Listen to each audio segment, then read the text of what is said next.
I did the frog moon, which is April. I forgot how to say it. I think it's ayîki-pîsim.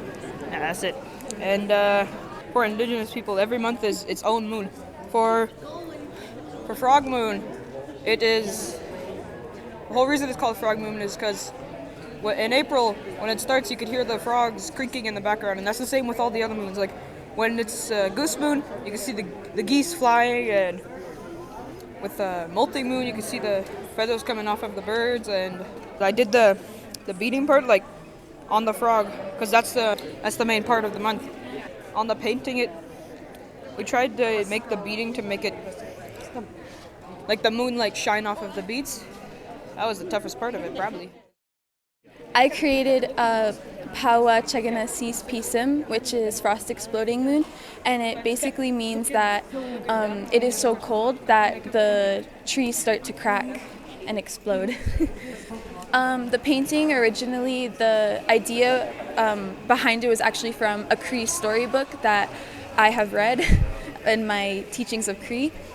And basically what it is it's a bear hibernating in an ice cave, and on top you can see over top of it is the snow as well as a birch tree, and you can see I beaded the parts where the crack starts. I feel so honored and just to be a part of this because this is so important, and I feel honored as a white passing Indigenous person who has been told my whole life that I'm not Indigenous, and I am, and I'm proving it, and I'm making a stand here, and I'm very honored. Niski-pîsim, that's Goose Moon. I wanted to do it is because it was my birth month. And I did the acrylic and beadwork on the canvas. What I was thinking was more about the geese coming back from their long hibernation from winter. That's the reason why I kind of chose Niski-pîsim.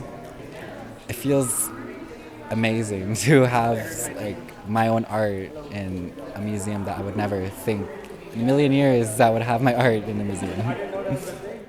I think it's really important to see this concept of Western, style media, the acrylic on canvas, as well as the, Indigenous cultural knowledge of the beadwork coming together on this project.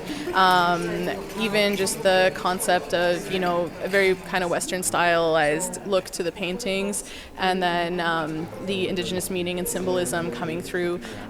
Each of the Cree names I think is really special because they specifically describe a month of the year, and that is something that is so layered with symbolism and meaning directly to the land. I have to say it was an absolute pleasure working with the museum. They went above and beyond to accommodate us, and their creative team was really amazing.